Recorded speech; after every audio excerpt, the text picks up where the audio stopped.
All right, guys. Hi, hello. Welcome back. Again, we're going to keep on talking through our Vietnam conflict. Yesterday, we talked a little bit more about what is developing at home at the same time as things are going on over in Vietnam, thousands of miles away. We're going to keep talking about it.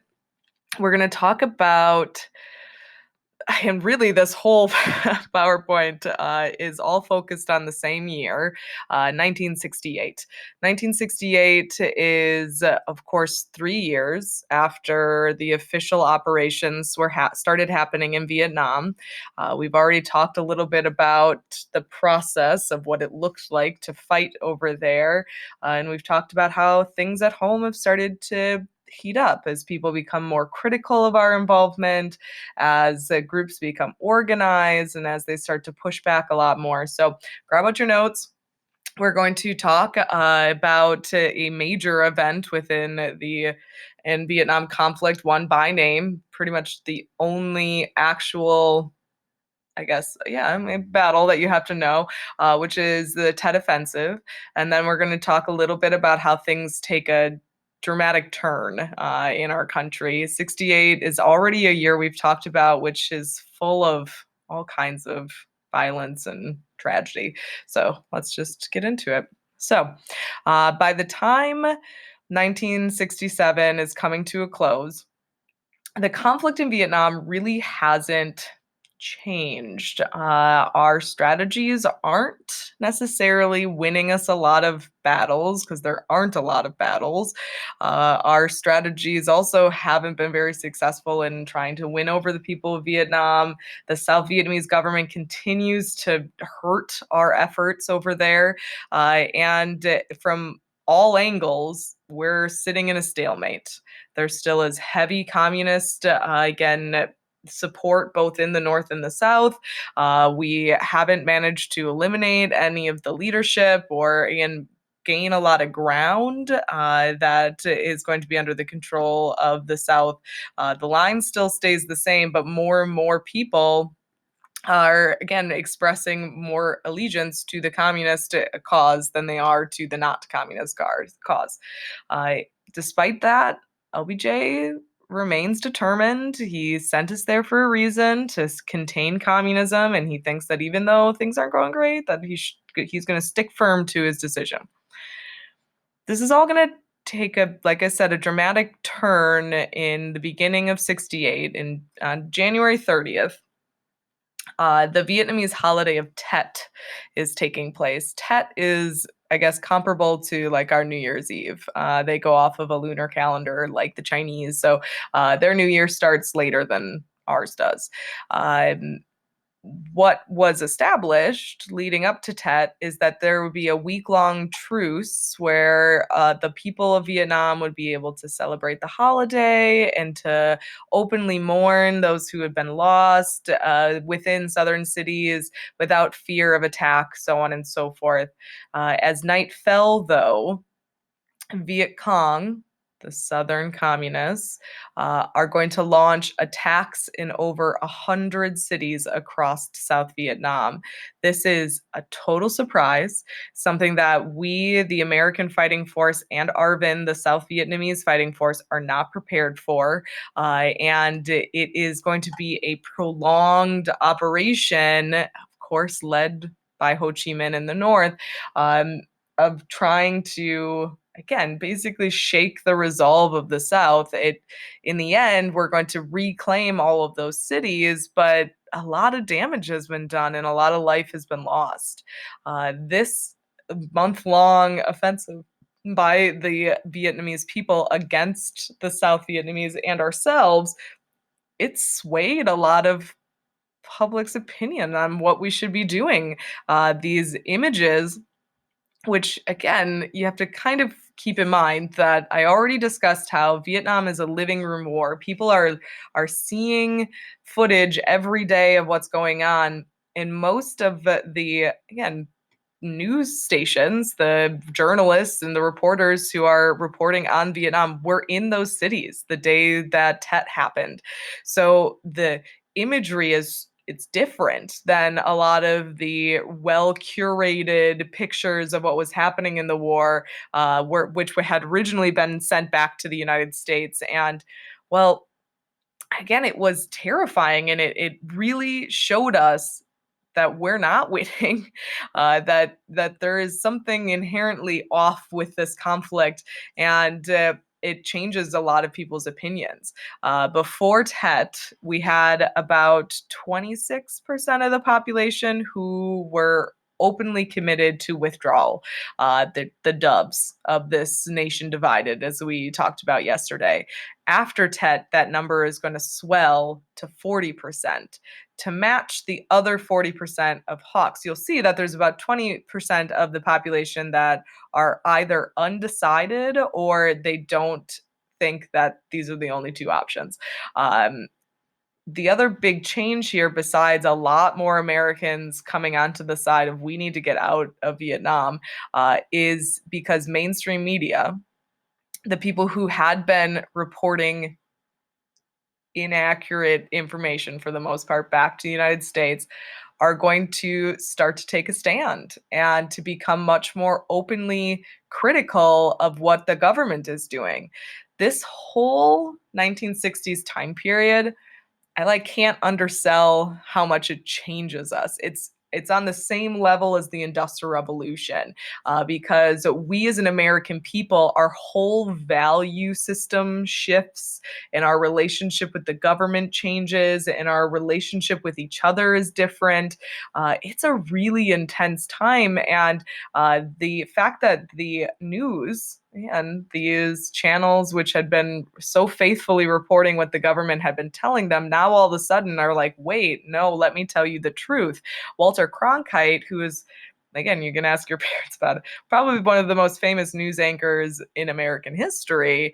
And the person, for, again, do a little bit more of a connect for you guys, I suppose, who Will Ferrell modeled Ron Burgundy after, is going to very publicly announce to the world, and everyone watches Walter Cronkite, he was very popular, that he doesn't know if this is the right decision for us to keep fighting in Vietnam, and that if we need to leave, then that should be something that we definitely do. Even within LBJ's administration, people start to flip sides, to change. He has to get a new defense secretary, again, Secretary of Defense, because McNamara decides that he backs out of his commitment. He was there whispering in LBJ's ear about escalate, escalate, send more, we got to stay committed. And now all of a sudden he finds himself without that support. And of course, this next slide is just some images of how destructive Tet was in those cities. You can see how much destruction the VC laid down on those places, and it was about just creating chaos and destruction. The clip that's here and that is posted to Classroom is of Walter Cronkite, again, being very honest with the American people. Again, people from coast to coast were tuning in to hear his report, and him saying that had a big influence on how people thought about this conflict. And as 68 continues, things just get more and more difficult for LBJ as well as the rest of the country. So after the Tet Offensive comes to its inevitable conclusion, where cities are won back, but the damage is done, LBJ has lost a ton of support. 60% of the country disapproves of our involvement in Vietnam, and this is an election year. So this is a really tough moment for LBJ because he has to consider kind of what is his plan. In this year, again, the Democratic Party is going to ask someone else to run against LBJ. They do not think that LBJ could win in 68, so they're going to approach a man by the name of Eugene McCarthy from Minnesota. RFK, JFK's younger brother, also throws his name into the running for the Democratic candidacy. And then March happens. On March 31st, 1968, LBJ is going to make a State of the Union, basically the big speech that says what's going on in our country, what's going on, kind of updating us, so on and so forth. He's going to publicly televise his speech. And in it, he makes two huge announcements which change the course of this election and, again, kind of how everything goes forward. Number one, he announces that he is going to, again, change the American policy in Vietnam, aka he's going to start to slowly pull troops out and to change the approach. Again, so take those strategies of battle of attrition and battle of hearts and minds and kind of admit defeat and start to de escalate. He also announces that he will not be running for president in 68. He again goes on to explain how, of course, that he recognizes that the people don't want him. Throughout most of this time that LBJ has been in the White House, the anti war movement has been very focused on him and the role that he's been playing, obviously, in making decisions for us as a country.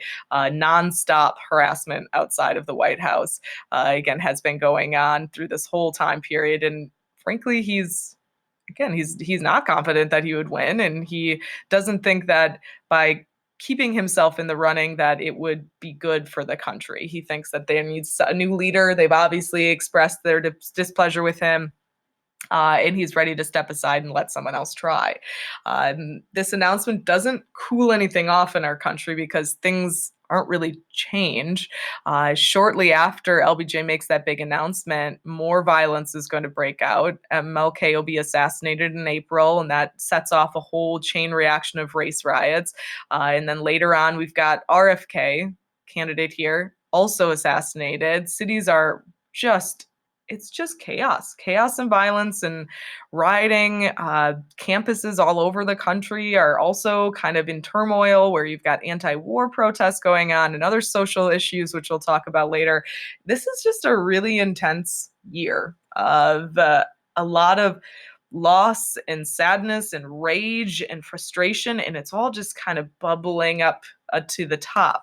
The last slide of information has to do with the election process going through 68. So all of this chaos and violence kind of hit a peak in August of 68 when the Democratic National Convention is set to take place in Chicago, Illinois.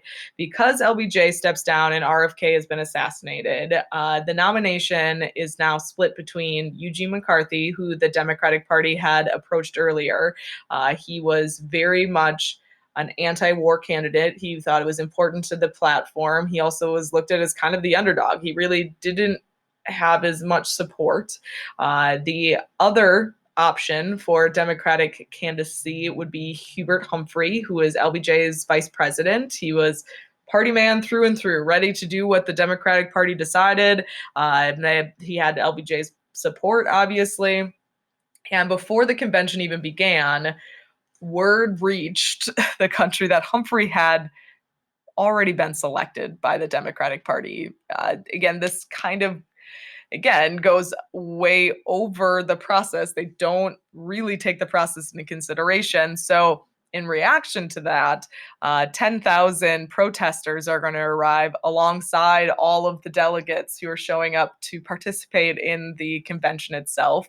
They're going to be kind of led and organized by, again, an SDS member who's also a veteran who came back from fighting in Vietnam publicly against the war and the involvement in the war.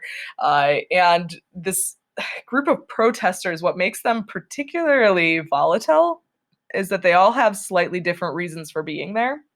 One, of course, is to pressure the Democratic Party to adopt an anti-war platform. They want to get out of this war.